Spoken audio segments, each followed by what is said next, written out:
Halo sahabat Dohes dimanapun Anda berada, bagaimana kabarnya? Gimana nonton bola pakai wifi tetangga? Masih aman? Kembali lagi dengan saya Kacong Movie, salam Argentins. Kali ini Kacong akan membahas sebuah film yang berjudul Seteret tahun 2022, di mana film ini menceritakan tentang seorang laki-laki duda kaya raya yang bertahan hidup demi istri dan anaknya, di mana ia berhasil ditipu oleh seorang perempuan cantik setelah ingin melakukan gugat penceraian terhadap istrinya tersebut. Penasaran bagaimana alur cerita selanjutnya? Kita langsung saja. Iya Jong. Kisah akan berfokus pada seorang pria kaya raya bernama Chris. Ini orangnya, dia tinggal sendirian di rumah yang berlokasi di atas bukit, dan saat ini dirinya tengah mengurus perceraian dengan sang istri yang bernama Jimmy. Ini wajahnya yang sebenarnya mereka sudah dikaruniai seorang anak yang masih kecil dan sangat sayang sekali jika harus berpisah dan mengorbankan anak mereka. I'm moving on, Chris, and you need to do the same. I should have fought harder to keep us together, Jamie. Singkat cerita, malam pun tiba. Chris pergi ke swalayan untuk belanja beberapa kebutuhan, yang di situ kita bisa melihat ada jejak air seseorang yang baru kehujanan, yang ternyata adalah seorang wanita cantik bernama Sky. Ini wanitanya. Tanpa pernah kenal sebelumnya, Sky meminta tolong kepada Chris pun untuk menunjukkan Homer mana yang paling tepat untuk membuat otak menjadi tidak sadar. Yang secara kebetulan, Chris adalah kolektor alkohol mahal, pun dengan senang hati membantunya dan menunjukkan Homer mana yang paling cocok. Saat akan pulang, Sky terlihat sedang berdiri tepat di depan swalayan. Dia mengeluhkan jika GrabCare baru saja membatalkan orderannya, sehingga Chris yang melihat wanita cantik sendirian malam-malam pakai pakaian yang basah kuyup pun dengan senang gembira bersedia untuk mengantarkan Sky pulang sampai ke tempat tinggalnya.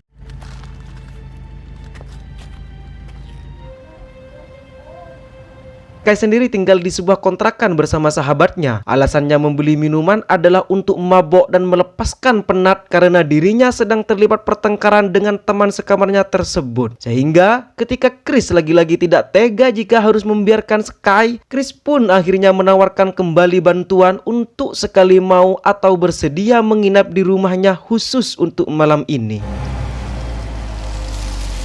In the dark? No. I love the dark. Sesampainya di rumah, Sky langsung dibuat takjub dengan interior rumah Chris yang futuristik, yang setelah bertanya apa pekerjaannya, Chris pun menjawab bahwa dirinya adalah seorang arkeologi dan penyuka teknologi, di mana rumah tersebut dilengkapi dengan sistem keamanan yang tersambung pada aplikasi di ponselnya, di mana aplikasi itu merupakan ciptaannya sendiri yang dibuat dan sudah dipakai oleh beberapa orang kaya di muka bumi ini. Chris pun membuka dan menuangkan air ganas tersebut untuk mereka berdua minum bersama, yang ketika waktunya habis, Chris pun mengajak Sky ke sebuah ruangan yang di dalamnya terdapat puluhan botol wine koleksi Chris yang harganya jelas jauh lebih tinggi daripada gaji guru honorer selama sebulan. Mereka berdua pun kembali minum untuk botol kedua, di mana seperti yang sering saya katakan, al-homer umul khaba'ith, yang artinya alkohol adalah induk dari segala keburukan. Maka jangan heran jika saat Chris dan Sky sudah dibuat mabok dan pikirannya dibuat tidak stabil, maka maksiat-maksiat selanjutnya pun akan terjadi. Yang hal itu dibuktikan ketika mereka berdua melakukan apa yang dinamakan reproduksi.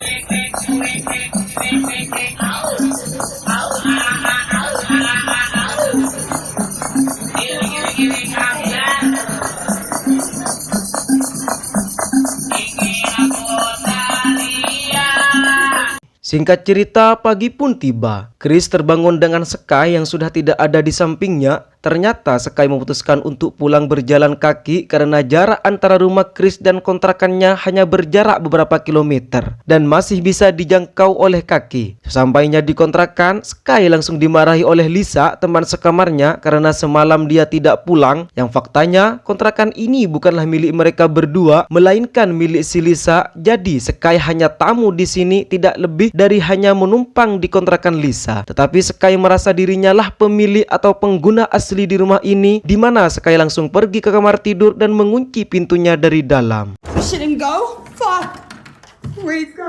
Kembali ke Chris yang terlihat murung sendiri akibat merasa bersalah telah melakukan percintaan dengan wanita lain selain istrinya, yang meskipun akan bercerai, Chris masih berstatus suami yang masih memiliki istri dan anak. Tetapi meski begitu, Chris yang terngiang oleh Sky dan merasakan secercah kenyamanan hati mengenai kejadian semalam pun akhirnya memutuskan untuk mendatangi bar tempat Sky bekerja sesuai yang dikatakannya semalam.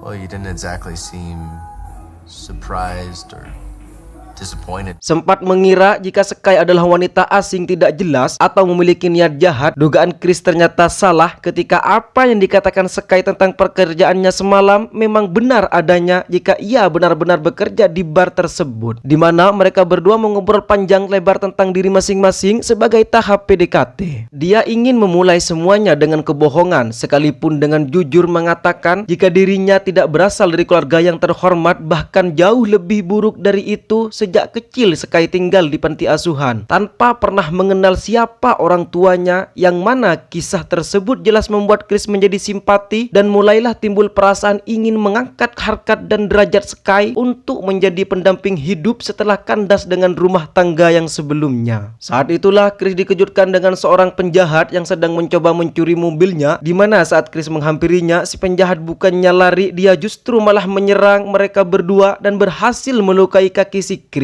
Akibatnya, Chris harus mengalami cedera yang cukup serius pada kaki kanannya, sehingga untuk sementara waktu, Chris harus menggunakan kursi roda sampai kakinya kembali pulih. It's fine. Hey, it's okay. All right.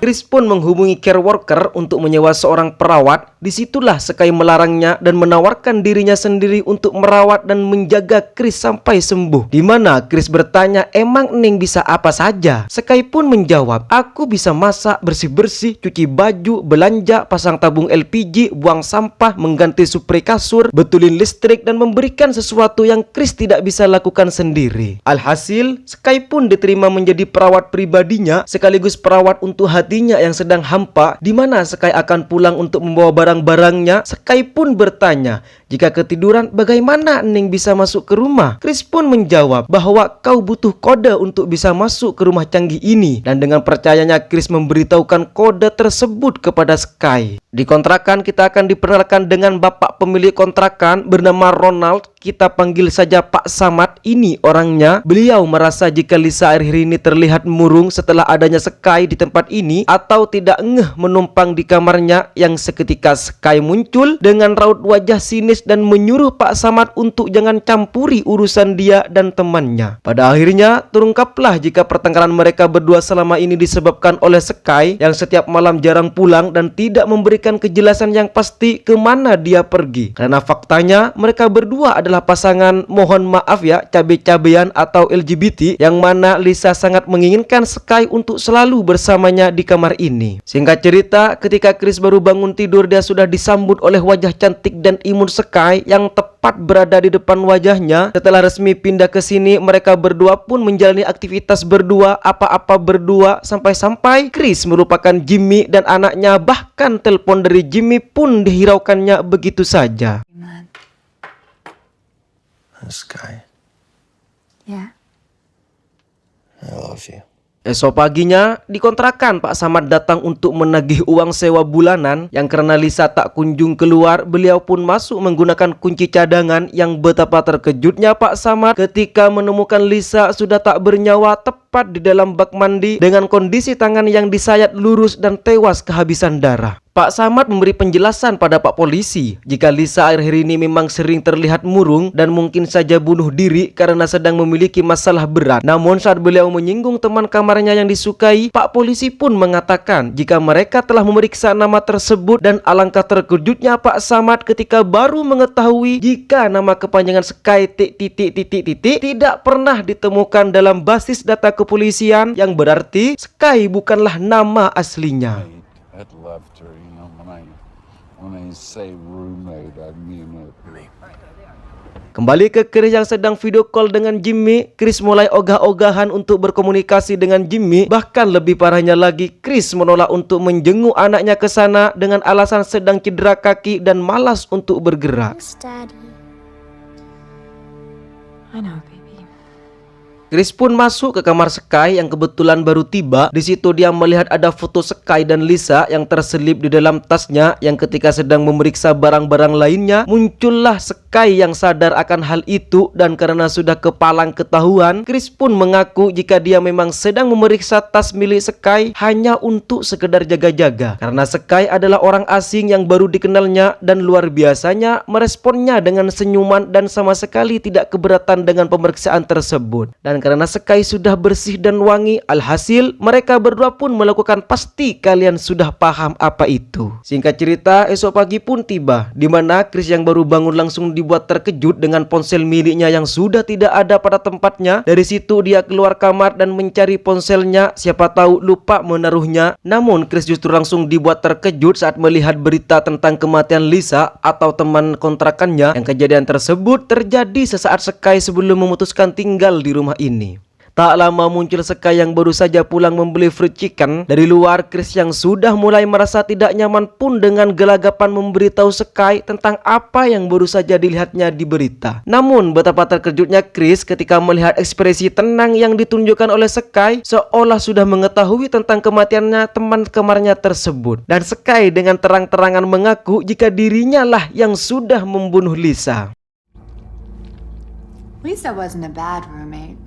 I mean, she wasn't even a bad. Alhasil, terkuaklah sebuah fakta mengejutkan jika selama ini Sky sudah merencanakan untuk menguras semua harta kekayaan Chris. Selama 2 bulan lamanya Sky sengaja menumpang di tempat Lisa, berpura-pura menjadi seorang LGBT untuk bisa mendapat simpati dari Lisa, di mana di dalam kamarnya jika kita perhatikan ada sebuah teleskop yang ternyata digunakan untuk mengamati dan melakukan riset tentang segala sesuatu kebiasaan yang sering dilakukan oleh Chris setiap hari. Ketika akan keluar, pintu langsung terkunci karena posisinya sekarang sudah dikuasai oleh Sky, di mana saat akan menyerangnya, Sky langsung menyetrum Chris dengan stun gun 800 berkekuatan 1800 volt yang membuat Chris tak sadarkan diri. Chris pun diikat di kursi roda dan jelaskan tentang langkah pertama yang harus dilakukan Chris, yakni mentransfer semua uang dalam rekening banknya ke akun milik Sky, di mana Chris tentu saja tidak ingin melakukan hal tersebut dan berteriak dengan kata-kata kasar dan menghinanya, sehingga Sky langsung menendang bebas Chris yang membuatnya leolean tak berdaya.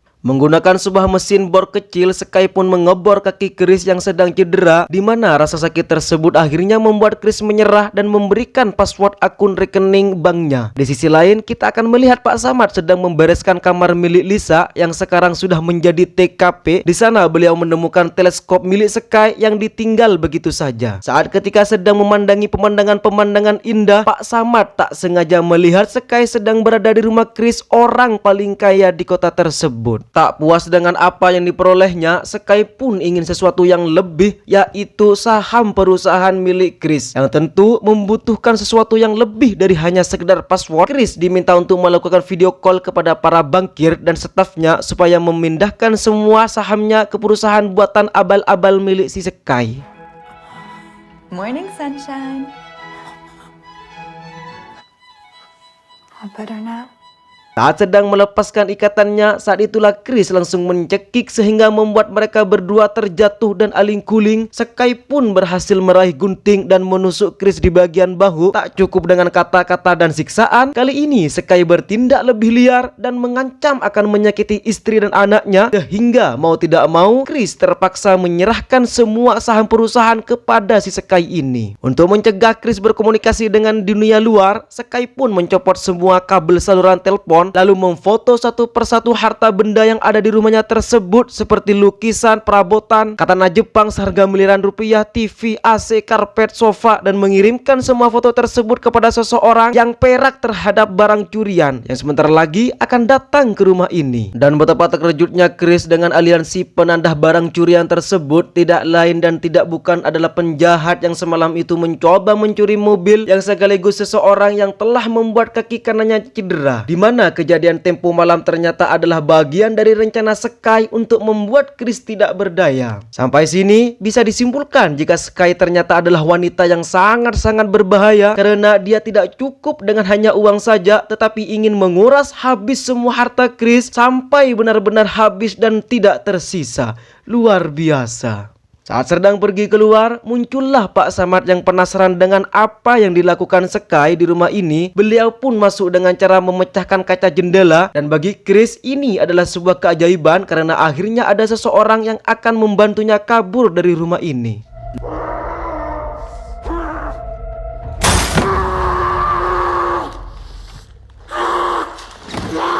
Dan betapa tak ngijepinnya Pak Samad saat dirinya tidak langsung menolong Chris dan justru malah terpukau dengan perabotan mewah yang ada di rumah tersebut. 11-12 lah dengan si Sky. Pak Samad tidak ingin hanya cuma-cuma menolong Chris dan meminta satu lukisan mahal sebagai imbalan atas pertolongannya tersebut. Some kind of rescue fee.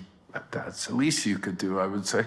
Okay, whatever you want. Just get this fucking tape off me and call the police. Saat sedang melepaskan ikatan, itulah muncul Sky yang berhasil mengetahui apa yang terjadi melalui alarm keamanan dan CCTV yang ada pada ponselnya yang menyebabkan Pak Samad untuk membunuhnya. Sky sudah bersiap dengan sebuah katana untuk melakukan duel maut bersama Pak Samad. Ketika Sky dan Pak Samad sedang alun-pulun di atas lantai, Chris sudah berhasil terlepas dari ikatan pun segera lari keluar dan menggunakan sebuah motor salju untuk pergi ke kantor polisi.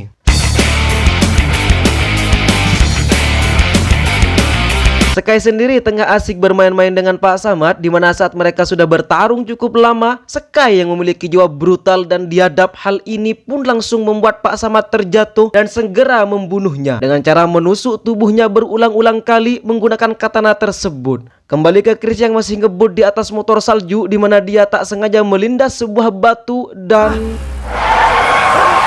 ya, seorang pengendara yang hampir saja menabrak Chris pun diajak bersamanya. Yang dalam perjalanan tersebut, Chris menceritakan jika dirinya sedang dalam bahaya, ada seorang wanita yang ingin membunuhnya, sehingga Chris meminta tolong kepada pria tersebut untuk menghubungi 911. Ketika baru menyadari jika pria itu membawa dia kembali ke rumahnya, dan suara 911 yang ada di telepon tersebut adalah suara Sky. Dia bernama Sebastian, ayah dari si Sky yang merupakan otak dari aksi penipuan ini. Sejak usia 14 tahun, Sky sudah dilatih untuk menipu memasukkan identitas dan serangkaian keahlian kriminal lain khusus untuk pria-pria kaya raya kesepian seperti Chris ini. Trust me, Sky was a natural. I'm gonna go wash off. Malamnya, Chris hanya bisa termengung tatkala Sky sedang bercumbu dengan Sebastian yang notabene adalah ayah tirinya sendiri. Suaranya begitu keras sehingga terdengar sampai keluar. Dan setelah semuanya usai, Sky pun menghampiri Chris untuk mengungkap alasan kenapa Chris masih dibiarkan hidup. Ternyata masih tersisa satu harta lagi yang tersimpan di dalam kotak penyimpanan di bank, di mana harga tersebut berupa surat obligasi senilai 14 juta dolar. Untuk melewati pemeriksaan pemindai biometrik, sehingga Sky dan Sebastian dengan cara memotong satu jari Chris, yang itu adalah cara untuk bisa membuka kotak tersebut. Tak lama dan tak diduga, Jimmy dan anaknya, kita panggil saja si Ucup, pun datang di waktu yang tidak tepat, sehingga kedatangan mereka berdua langsung disambut hangat oleh Sebastian yang segera menyuruh mereka berdua bersama si Chris. Just focus on getting the bonds. You seem different on this one. No, I can't, baby. Daddy hurt his hand. Sebastian pun berpura-pura sebagai Chris, di mana saat Sebastian diminta untuk menempelkan jempolnya, dia dengan cerdiknya sudah mempersiapkan segala sesuatunya dengan matang, yakni berpura-pura mengalami cedera tangan harus diperban selain jempol jarinya saja. Yang kita ketahui, jari tersebut adalah potongan jari Chris untuk bisa mengakses kotak penyimpanannya. Sementara itu, Chris berusaha mencari celah untuk bisa keluar dari ruangan ini. Mereka menemukan saluran udara yang cukup untuk si Ucup bisa melewatinya keluar dan membuka pintunya dari luar, sehingga Ucup adalah satu-satunya harapan mereka untuk bisa selamat dari mimpi buruk ini. We have to get out of here. Sweetheart, you're going to get us out of here, and then If we don't escape before they get back, they'll... Di dalam saluran udara, Jimmy dan Chris mengobrol tentang sedang kemana para penjahat itu pergi. Chris tersebut menceritakan jika mereka mengincar surat obligasi yang disimpannya di dalam kotak penyimpanan di bank, di mana hal tersebut langsung membuatnya terkejut karena surat obligasi tersebut sudah dia pindahkan ke kotak lain tanpa sepengetahuan si Chris, yang mana hal tersebut sengaja dilakukan karena takut jika Chris akan mengambil semua hartanya apabila mereka resmi bercerai. Alhasil, ketika Bastian tersenyum lebar karena sebentar lagi akan jadi kaya raya, mereka justru harus dibuat terheran-heran ketika melihat kotak penyimpanannya sudah kosong melompong, sehingga dengan penuh amarah mereka berdua pun kembali ke rumah untuk menyiksa Chris dan keluarganya agar mau memberitahu di mana surat obligasinya. Son of a bitch.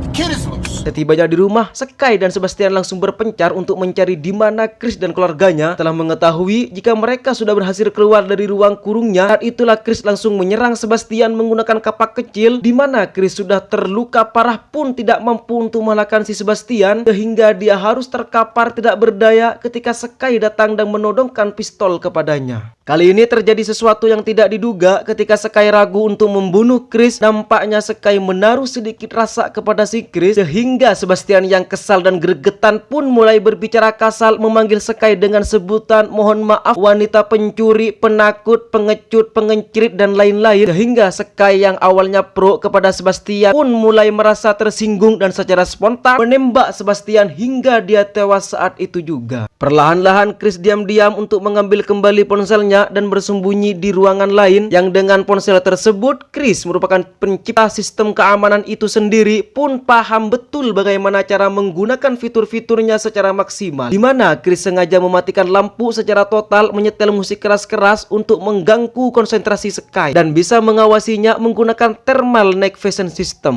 Sadar jika dirinya sedang diawasi, Sky pun berjalan secara perlahan-lahan mencari di mana Chris bersembunyi. Ketika sedang berada di ruangan tengah, tiba-tiba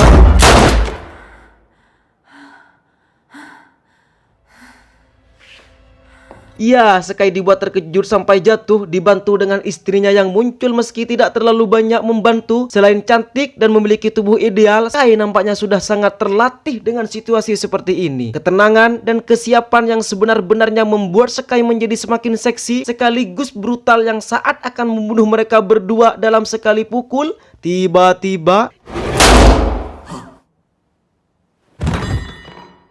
iya, si Ucup dengan beraninya menembak Sky sampai tewas. Entah belajar menembak dari mana anak sekecil itu, mungkin dari game FF atau point blank di warnet, entahlah. Namun di detik-detik seratul mautnya, Sky pun mengatakan nama aslinya yaitu Margaret, dan sama sekali Chris tidak peduli tentang siapa namanya atau dari mana dia asalnya. Chris sudah tidak peduli lagi karena yang terpenting dia dan keluarganya berhasil selamat dan berencana untuk rujuk kembali dengan istrinya.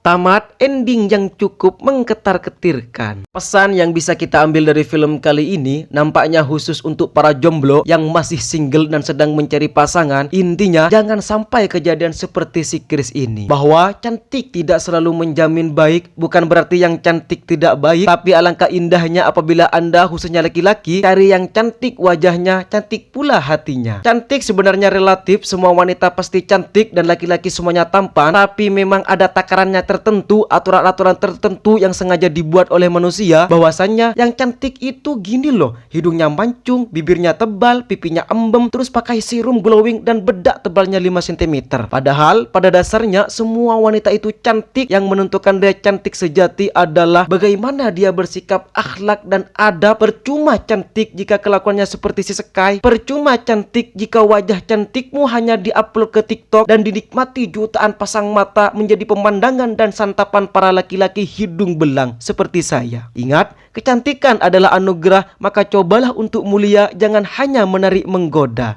Itu.